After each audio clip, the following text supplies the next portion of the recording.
The dollar bill felt like a dead leaf in Ezra Whitmore's hand. It trembled as he raised it, a flimsy flag of defiance against a sea of sneering faces. The air in Millbrook's town square was thick with dust and greed, so thick you could taste it. On the auction block, a girl stood with her head held high, though her body was covered in the geography of fresh pain. The auctioneer, a man named Silas Gentry, whose sweat stained the collar of his shirt, had just opened the bidding. $50. Do I hear 50 for this prime specimen? Ezra had ridden into town for grain. That was all.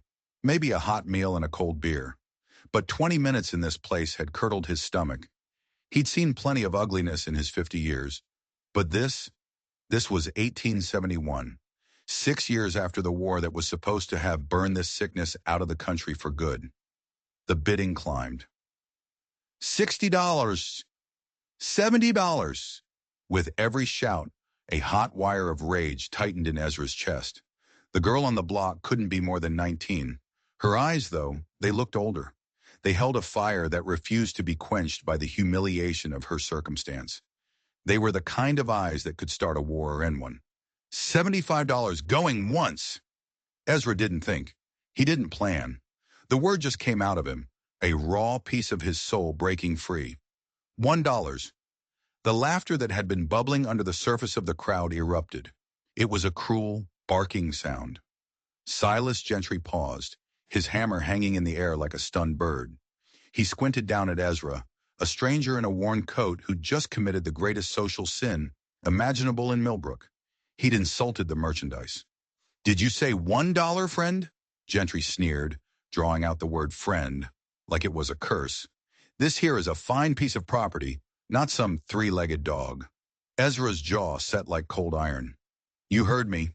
His heart was a drum against his ribs, but his voice was steady. Around him the mood was shifting. Laughter was turning to angry murmurs. These men weren't just here for a sale. They were here for a ritual, and he had just desecrated it. They were starting to close in, their faces tight with menace. The girl on the platform locked eyes with him. There was no gratitude in her gaze, not yet. There was just a flicker of something, shock, curiosity. It was as if she was seeing a ghost at her own funeral. Before Gentry could bring the hammer down, or the crowd could swallow him whole, a new voice cut through the tension. It was smooth as polished riverstone, and just as cold. "I believe we should honor the gentleman's bid." The crowd parted like water for a snake. Marshal Boone stepped through, his tin star a dull mockery of the law on his chest. His eyes were the color of a winter sky, and they fixed on Ezra with a chilling intensity. This wasn't a lawman assessing a situation. This was a predator studying its prey. "A bid's a bid," Boone said with a smile that never reached his eyes. "And besides, I'm mighty curious to see what a man does with a $1 purchase in this town." It was a threat, a challenge. Ezra knew, in that gut-deep way a man knows things he can't explain, that he had just stumbled into a trap with jaws far wider than he could see. But it was too late. There was no backing out now. Silas Gentry, taking his cue from the marshal, slammed his hammer down. The crack echoed off the brick storefronts like a gunshot. "Sold!" he roared, pointing the hammer at Ezra. "To the stranger, for the insulting price of $1. As Ezra stepped forward, the dollar bill still trembling in his hand, he felt the crowd shift again. They weren't just angry anymore. They were hungry. They were an audience waiting for the real show to begin. And the girl on the block, the one he had just bought, looked at him not with relief, but with something that looked terrifyingly like pity, because she knew something Ezra didn't. Buying her was easy. The hard part was surviving it. The shackles clicked open, the sound unnaturally loud in the tense quiet at the edge of town. Ezra had led the girl, she hadn't yet told him her name, to his horse, away from the prying eyes of the town square. His plan had been simple: pay the dollar, cut her loose, and ride away with a clean conscience. He was a fool. "You need to run," he whispered, pressing the iron key into her palm. He glanced back. Groups of men still lingered, watching them, their forms dark against the setting sun. "Head north. Follow the river. There's a free settlement 20 miles up. They'll help you." She didn't move. She just rubbed her raw wrists and looked at him with those ancient eyes. When she finally spoke, her voice was not what he expected. It was clear, educated, and completely devoid of the fear he thought he'd hear. You have no idea what you've just done, do you? Ezra stared at her. I just freed you. What's there to understand? A laugh escaped her lips, but it had no humor in it. It was the sound of breaking glass. Freed me? You think this was about $75? You think Marshall Boone and Silas Gentry are just going to let their prize investment walk away over a $1 insult? Her prize investment? Before Ezra could ask what she meant, he heard it.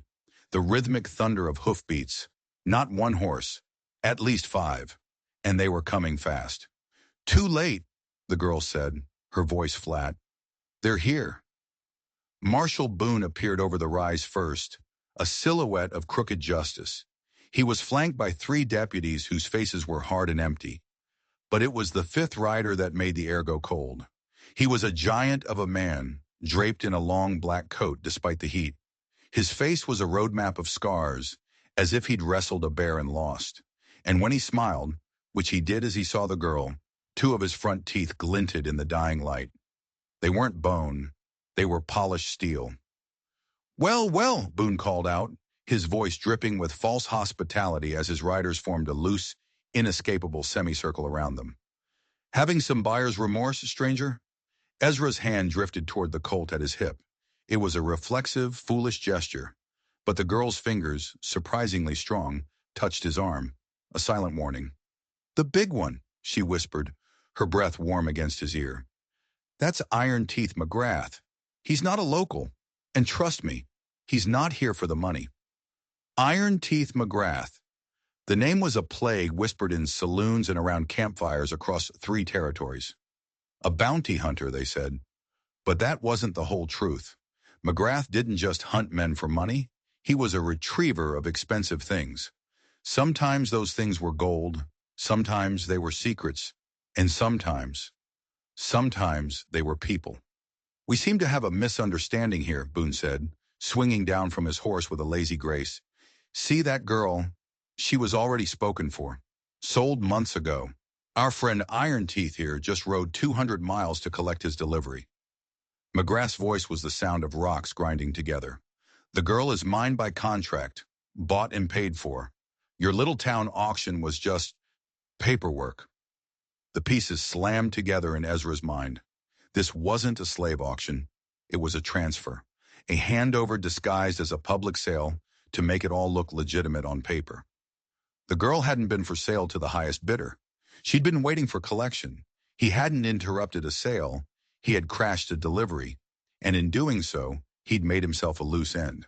Now we can do this the ugly way, Boone said, his hand now resting casually on the butt of his own gun. Or you can take your dollar back, get on your horse, and pretend you never saw Millbrook. Ezra looked at the girl. Her face was a mask of calm, but he saw the frantic pulse beating in her throat. He saw the terror she was holding back with nothing but sheer will. And in that moment, he saw the face of his own daughter, Sarah, taken by fever 3 years ago. The same stubborn chin, the same fierce intelligence in her eyes. It was a ghost, a memory, but it was enough. And what if I refuse? Ezra asked, his voice low. Iron Teeth McGrath's steel-toothed grin widened, catching the last rays of sunlight. Then I get to have a little bit of fun before I take my property, and I do so love my fun. The world seemed to hold its breath. The only sounds were the snorting of the horses and the wind whispering through the dry grass. You got 10 seconds, old man, Boone warned. But the girl wasn't looking at Boone or McGrath. Her gaze was fixed on something over their shoulders, on the road leading back to town. Her eyes went wide, but not with hope. It was a new kind of terror, deeper and colder than before. She saw something that made her whisper 3 words that froze the blood in Ezra's veins. Now we're all dead. Riding over the hill was another group of men. At first glance, they were a welcome sight, the dusty blue uniforms of the United States Cavalry. But as they drew closer, the image soured.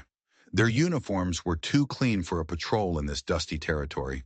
Their horses were too well groomed, and the man in the lead, a captain with cold, calculating eyes, rode with an arrogance that had nothing to do with Army regulations. Captain Thorne, Marshal Boone muttered, and for the first time, Ezra heard genuine fear in the corrupt lawman's voice. Even Iron Teeth McGrath looked uneasy. The predatory grin was gone, replaced by a scowl of confusion and annoyance. "What's the Army doing out here, Boone? I paid you for a clear field." Captain Thorne halted his patrol of a dozen troopers about 20 feet away. His gaze was like a physical touch, sweeping over the scene, cataloging every detail: the nervous marshal, the hulking bounty hunter, the old stranger, and the girl at the center of it all. "An interesting little party, Marshal," Thorne said. His voice was clipped and precise, the voice of a man who enjoyed power. Boone tried to smile, but it looked more like he was tasting something rotten. "Just a local matter, Captain. A dispute over a sale. Nothing that requires federal attention." "That's where you're wrong," Thorne replied, his eyes finally locking onto the girl. "Because this local matter is very much Army business. Isn't that right, Miss Washington?" The name landed like a punch. Keturah Washington. Not just a nameless slave girl. A name with weight.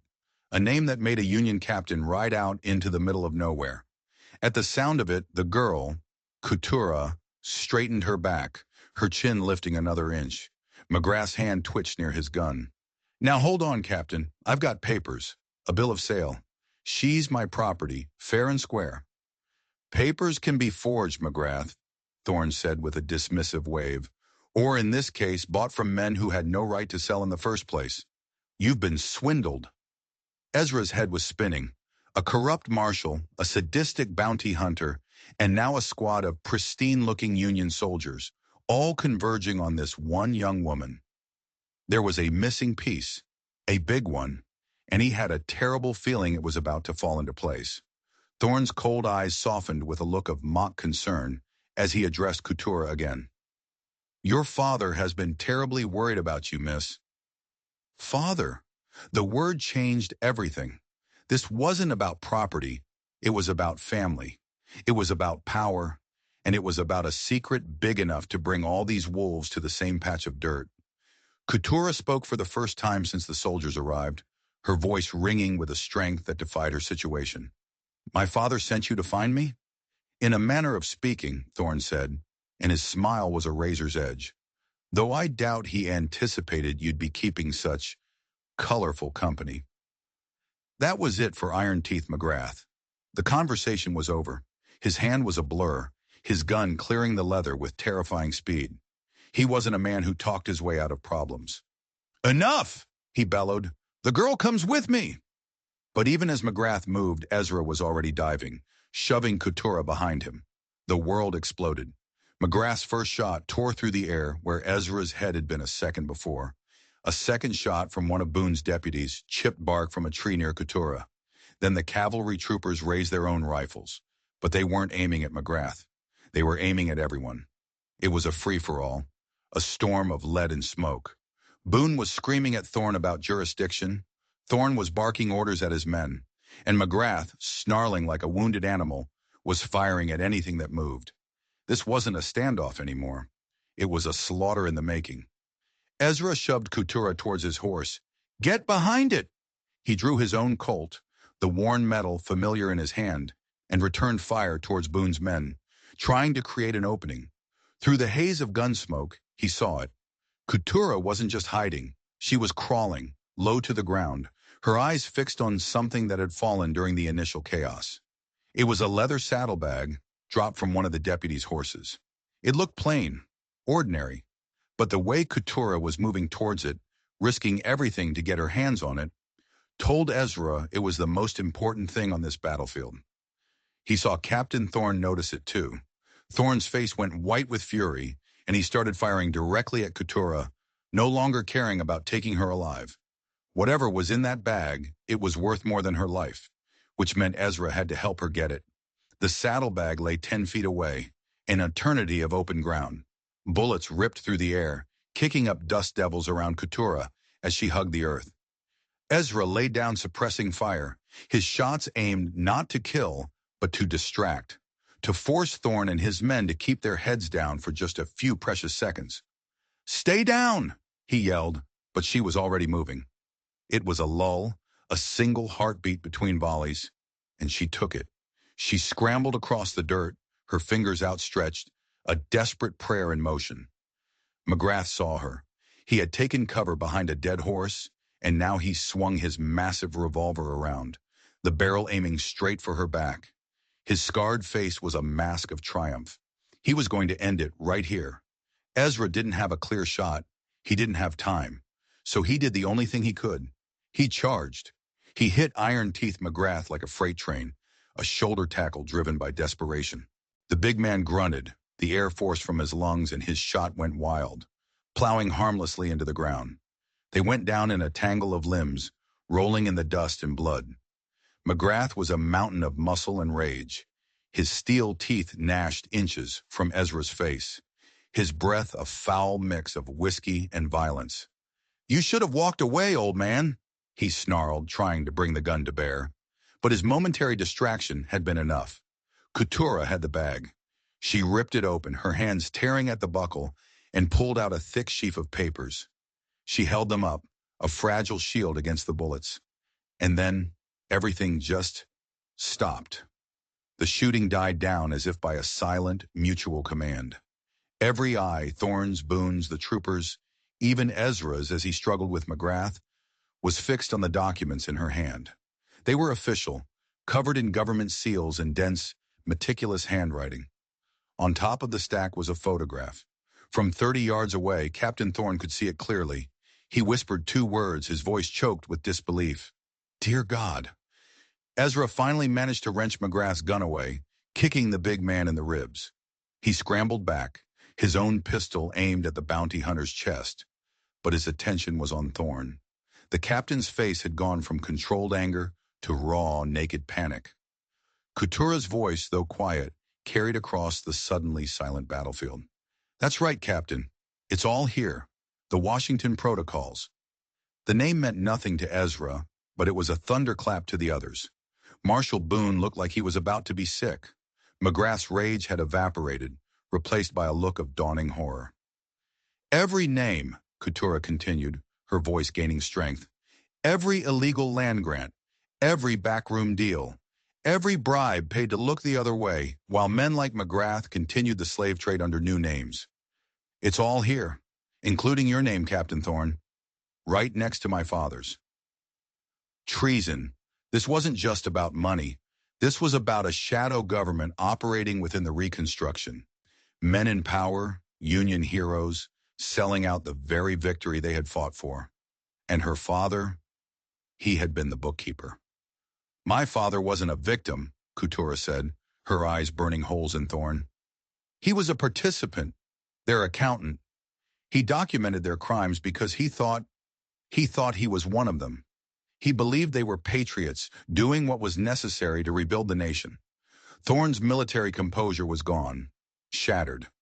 He was a traitor who got what he deserved. "No," Keturah shot back. "He was a man who grew a conscience. When he realized the money wasn't just for rebuilding, but for funding men like McGrath, for terrorizing freedmen, for personal enrichment, he decided to expose it all. He gave me these protocols, his life's work, and told me to run. He was going to turn himself in and testify." "And you killed him before he could," Ezra finished, the last piece clicking into place. "You murdered him in the street and called it justice." Thorne didn't deny it. His face was a mask of cold fury. His secret was out, right here in the dirt with a dozen witnesses. "Now I've got to ask you, if you were Ezra in this moment, what would you do? Would you try to make a deal with Thorne, hoping to escape with your life? Or would you stand with Keturah and those papers, knowing it would almost certainly get you killed? Let me know in the comments below, because what happened next changed everything.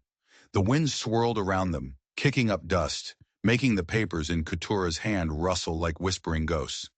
Ezra looked from the papers to the girl, then to the cold, murderous eyes of Captain Thorne. His decision wasn't born of logic.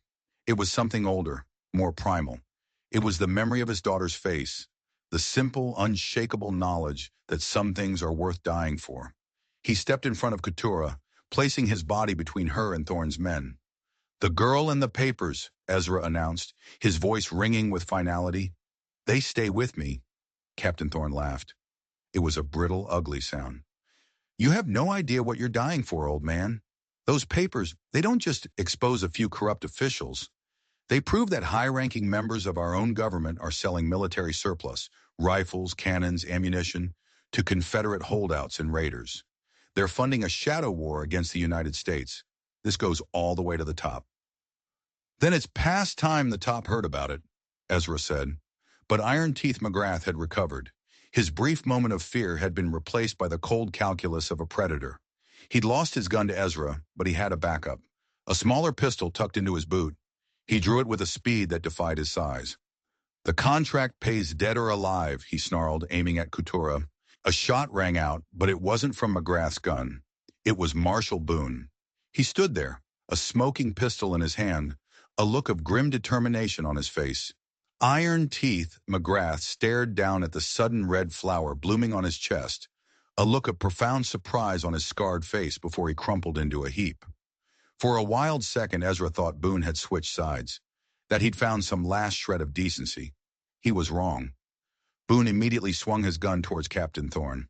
"Sorry, Captain," he said, his voice shaking but resolute. "You're a witness, and my name is in those papers too. I reckon it's time I start cleaning up my own messes."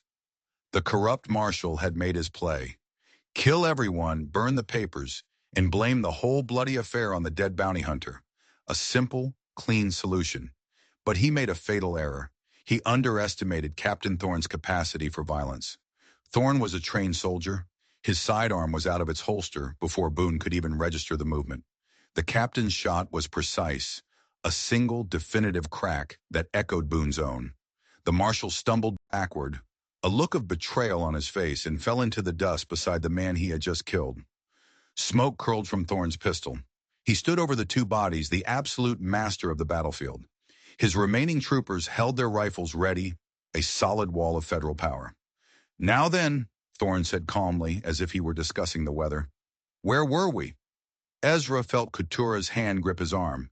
The situation had gone from bad to catastrophic. McGrath and Boone, in their own twisted way, had been a buffer. Now it was just them against Thorne and his loyal death squad. "You killed them to silence them," Couture said, her voice trembling with rage. "Not for justice." Thorne's smile was a chilling sight.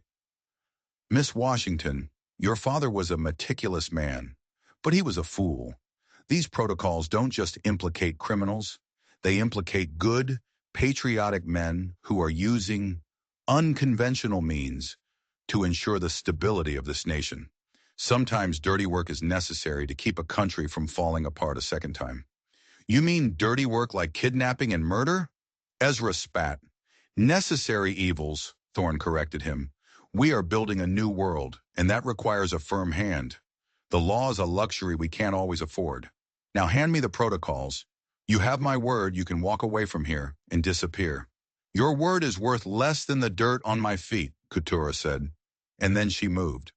While Thorne was monologuing, she had been watching, calculating.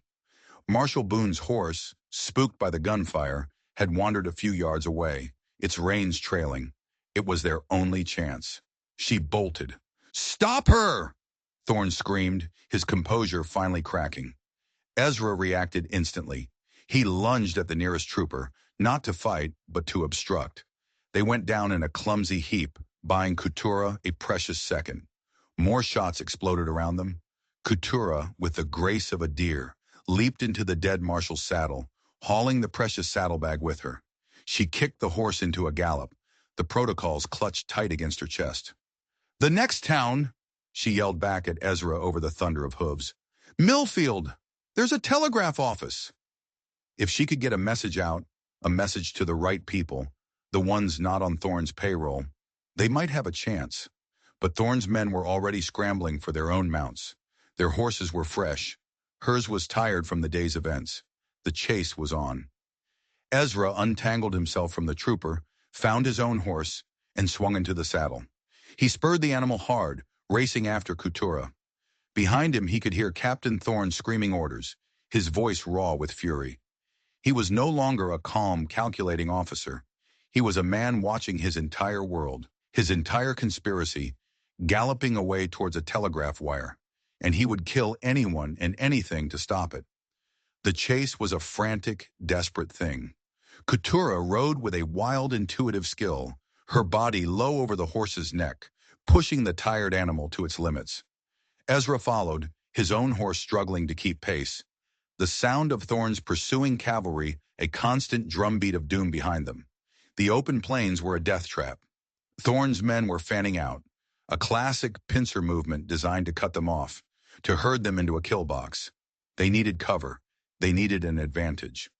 "The old mining trail," Keturah shouted, pointing towards a barely there path that snaked up into the rocky, unforgiving hills. "They won't be able to keep formation up there." It was a hell of a gamble. The trail was narrow and treacherous, with sheer drops that would punish any misstep. But she was right. It was their only hope. They veered off the main road, their horses' hooves striking sparks on the flinty ground as they began the steep ascent. Thorn's shouts grew fainter, angrier, as his neat military formation was forced to break apart and follow them in a chaotic single file. The air grew cooler as they climbed. The trail twisted and turned, hiding them from view one moment, exposing them on a high ridge the next. "There's something else," Keturah called back to him, her voice strained. "About the protocols, about my father." "What now?" Ezra yelled, ducking as a rifle shot from below whined past his ear, ricocheting off the canyon wall. One of Thorn's men was a crack shot. "He didn't just document their crimes," she confessed, the words torn from her by the wind. He helped them design the system. He was an accountant, a genius with numbers and logistics. He showed them how to hide the money, how to create fake supply manifests, how to make the whole corrupt enterprise run efficiently. The confession hit Ezra harder than a bullet. The man Keturah was trying to avenge wasn't just a whistleblower. He was the architect of the very evil she was fighting. "So why?" Ezra demanded, urging his horse over a rocky outcrop. "Why are you risking your life for his records?" "Because he saw where it was going." Her voice cracked, and for the first time, he heard the sound of a grieving daughter, not a hardened fugitive. He thought it was about stabilizing the country, but then they ordered him to finance a new slave trading route through Texas. They called it labor acquisition. He saw the manifests. He saw the names of women and children. It broke him. He realized he hadn't helped patriots. He'd helped build a monster. These papers are his confession, his only chance at redemption. Another shot, closer this time. They were gaining. "And Thorn?" Ezra asked, a sick feeling growing in his stomach. "Thorn wasn't just another officer," she said, her voice dropping to a near whisper. "He and my father were friends. They served together in the war. My father trusted him. When he decided to come clean, Thorn was the first person he went to. He begged Thorn to help him expose it. The betrayal was so profound, it left Ezra breathless. Thorn listened to his whole plan," Keturah continued, her words choked with fury. "And then he shot my father in the street. He took his friend's confession and used it to frame him, claiming he'd uncovered a corrupt paymaster and had been forced to kill him when he resisted arrest. He made himself a hero by murdering the only man who could bring him down." They reached a high crest, and for a moment they could see for miles. Below them, nestled in a valley, was Millfield, a tiny collection of buildings but with one beautiful, miraculous sight, a thin line of telegraph wire stretching out toward the eastern horizon. Salvation. But their hope died as quickly as it was born. From the east, another group of riders was approaching the town. They weren't soldiers. They were rough-looking men in civilian clothes, all of them armed to the teeth. Hired guns, mercenaries. "He must have sent a rider ahead," Keturah breathed, her face pale. "He sealed off the town." They were trapped. Thorn's soldiers were clawing their way up the mountain behind them. A private army was waiting for them in the valley below. They were caught on the high ground, with nowhere left to run. The telegraph office might as well have been on the moon. Ezra scanned the desolate landscape. His eyes landed on a cluster of derelict buildings halfway down the slope. The skeletal remains of an old copper mine. "There," he said, pointing. "We can hold them off there. Make a stand." "A stand?" Keturah looked at him, her eyes wide with desperation. "Ezra, there are more than 20 of them, and 2 of us." Then we'd better make every bullet count, he said, turning his horse towards the ruins. As they galloped towards the abandoned mine, Ezra thought of his Sarah again. He remembered her fighting the fever, her small body racked with pain, but her spirit refusing to break. She never gave up. Courage, he realized, wasn't about not being afraid. It was about what you did when you were terrified. Behind them, Thorne's voice, amplified by the canyon, echoed up to them. He was promising his men a bonus, a huge bonus for recovering the protocols. He made sure to add that the bonus would be even bigger if the people carrying them didn't survive the exchange. This wasn't going to end with an arrest. It was going to end with a grave. The abandoned copper mine was a ghost of a place. Rusted machinery lay scattered like the bones of forgotten giants. The main building, the assay office, was little more than a collection of splintered timbers and broken glass, but it offered cover. And the mine shaft itself, a black maw plunging into the earth, offered a desperate final retreat. Ezra checked his Colt. 6 rounds. He had 12 more in his saddlebags. Not enough. Not nearly enough. "What do you have?" he asked Kutura as they took cover inside the dilapidated office. She held up the pistol she'd scooped up from the dead Marshal Boone. 6 shots. Maybe a few more in his saddlebags if we're lucky. They frantically searched the gear on Boone's horse, which Kutura had managed to bring with them. They found another revolver and a box of cartridges. The ammunition was old, possibly damp, but it was better than nothing. They now had 3 pistols and maybe 40 rounds between them. It felt like trying to stop a flood with a teacup. Through a crack in the wall, they watched Thorne's forces assemble. He was no fool. He wasn't charging blindly up the hill. He was deploying his men methodically, surrounding the mine, cutting off every possible angle of escape. He was laying siege. "Miss Washington!" Thorne's voice boomed across the rocks. "It's over. You are surrounded. Give me the documents, and I will grant you a swift death.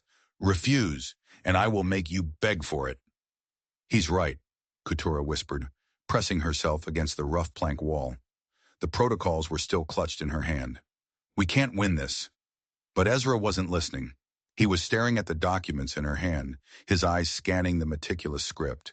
His gaze snagged on a particular page, a list of expenses logged under special acquisitions. "Wait a minute," he said, his voice tense with a dawning idea. "Look at this page. These supply contracts." The document detailed shipments of weapons, Springfield rifles, cases of ammunition, even a Gatling gun, that were officially listed as lost in transit or destroyed post-war. But the protocols showed where they really went. They were sold illegally to powerful private interests. "Some of these buyers," Ezra said slowly, his finger tracing a name, "they aren't Confederate sympathizers. This is the Millfield Mining Consortium. These are railroad barons, cattle ranchers, men who needed to arm their own private security forces." Kutura's eyes widened as she caught his meaning. "You think?" "This was one of the biggest copper mines in the territory," Ezra said, his mind racing. "The owners were paranoid about claim jumpers and union organizers. According to this, they bought enough firepower to fight a small war. People like that don't just leave their arsenals lying around when they pack up. It was a long shot, a mad hope, but it was the only one they had. They began a frantic search of the ruins. The main office was stripped bare, its heavy safe long since cracked open and emptied. But they weren't looking for a safe. "The shaft," Kutura said suddenly, her eyes fixed on the dark opening. "If you wanted to hide something valuable and illegal, you'd put it somewhere no one in their right mind would ever want to go." They lit a rusty lantern they'd found, its faint glow pushing back against an ocean of darkness, and began their descent. The air grew cold and damp, smelling of wet rock and decay. The wooden support beams creaked and groaned around them like dying old men. 20 feet down, the narrow beam of the lantern washed over something that wasn't rock. Wooden crates. Dozens of them, stacked against the tunnel wall, covered in thick canvas tarps. Ezra let out a breath he didn't realize he'd been holding. He ripped back the first tarp. The lamplight glinted off the oiled wood and dark steel of brand-new Springfield rifles, still packed in cosmoline. Beside them were heavy sealed ammunition tins. "We have a chance," Couture breathed, a note of disbelief in her voice. We actually have a chance. They worked like people possessed, hauling rifles and ammunition back up to the surface, creating defensive positions in the windows of the office, setting up crossfires. They weren't just two people with pistols anymore. They were a fortress. But even as he loaded the first rifle, Ezra knew it still wasn't enough. More guns just meant a longer, bloodier death. They needed a miracle. Ezra, Couture said, her voice tight. She was staring at another page of the protocols, her face ashen in the dim light. There's something else. A list of compromised federal judges. What about them? Judge Wallace Morrison, she read. The territorial circuit judge. He's on the payroll, and according to the court docket my father included, he's scheduled to arrive in Millfield tomorrow morning. Ezra felt a sliver of hope. A federal judge. Even a corrupt one might be scared into doing the right thing if presented with this kind of evidence. If we can just hold out until morning. No, Couture whispered, her finger tracing a line in the document. You don't understand. It's worse than that. She looked up at him, her eyes filled with a fresh wave of horror. According to my father's private notes here, Judge Morrison isn't just taking bribes. He's the one who runs this entire territory. Thorne doesn't work for the government. He works for the judge. The final terrible piece fell into place. Thorne wasn't the head of the snake. He was just one of its fangs. And there's more, she said, her voice barely audible. The order to have my father killed. It wasn't given by Thorne. She turned the page towards him. At the bottom, next to a detailed entry about silencing a liability, was a signature. Elegant, practiced, and damning. It was signed. Wallace Morrison. Tomorrow's cavalry wasn't coming to save them. It was coming to bury the evidence. And them with it. The siege outside was no longer about escape. It was a race against the dawn. The attack came with the first gray light of dawn. Thorne, his patience finally exhausted, threw his men at the mine from three sides at once. It was a coordinated military assault designed to overwhelm and crush. But he was attacking a fortress now. The first volley of shots from the assay office shocked his men. They expected pistol fire, not the deafening roar of multiple high-powered rifles. The first wave of attackers was driven back, leaving two of their own motionless on the rocky ground. The siege had become a brutal, close-quarters battle. Ezra moved like a man half his age, firing from one window, then scrambling to another, making it seem like there were more than two defenders. Couture was a natural. Her hands were steady, her eyes sharp. She reloaded and fired with a cold, focused fury, avenging her father with every pull of the trigger. But it was a battle of attrition they couldn't win. They had rifles, but Thorne had numbers. For every trooper they hit, two more took his place, creeping closer, using the rocks and rusted machinery for cover. The air filled with the smell of gunpowder and the splintering of wood as Thorne's men concentrated their fire on the flimsy building. Then through the din of the battle came a new sound. Gunfire. But it wasn't coming from their position or from Thorne's men. It was coming from behind Thorne's lines. Ezra peered through a bullet-riddled wall. Cresting the hill from the main road was another column of cavalry, and these men looked different. Their uniforms were dusty, their faces grim and tired. They looked like real soldiers, not the parade ground troops Thorne commanded. They were led by a young, determined-looking lieutenant who was bellowing orders, his men immediately engaging Thorne's troopers, who were now caught in a sudden, shocking crossfire. Reinforcements, Couture breathed, staring in disbelief. But how? The answer came in the form of a man riding with the new arrivals, a grizzled man in miner's clothes, firing a shotgun from the saddle. Ezra recognized him instantly. Samuel, Ezra whispered. It was Samuel Rollins, the old friend he'd been coming to Millfield to see in the first place, the mine foreman who must have gotten worried when Ezra never showed up. He must have ridden out to look for him, found the carnage from the first gunfight, and pieced together enough of the story to know that whatever was happening, it was bad. He must have ridden like the devil himself to the nearest real federal outpost and convinced them to ride with him. The arrival of legitimate federal troops threw Thorne's plans into chaos. His men were confused, firing on other soldiers. Their chain of command shattered. Thorne himself seemed to lose his mind. The mask of the calm, superior officer was gone forever, replaced by the face of a cornered animal. "The documents!" he screamed, his voice raw with desperation. "Forget the girl. Get the documents." He saw his entire world slipping away, and he made one last, desperate lunge for the only thing that could save him. But Keturah saw her chance. This was it. The endgame. She burst from the cover of the assay office, sprinting not away from the fight, but towards it. She ran straight for the young lieutenant of the federal reinforcements, the leather saddlebag held high above her head like a torch. "Lieutenant!" she cried, her voice clear and strong over the remaining gunfire. "I have evidence! Evidence of treason against the United States government!" Thorne saw her. He raised his pistol, ignoring the soldiers who were now closing in on him, ignoring everything but the woman who was about to destroy him. He fired. The bullet caught Keturah in the shoulder. It spun her around, the impact sending her stumbling to her knees. The precious protocols, her father's legacy, scattered across the ground, the wind catching the pages and sending them cartwheeling through the dust.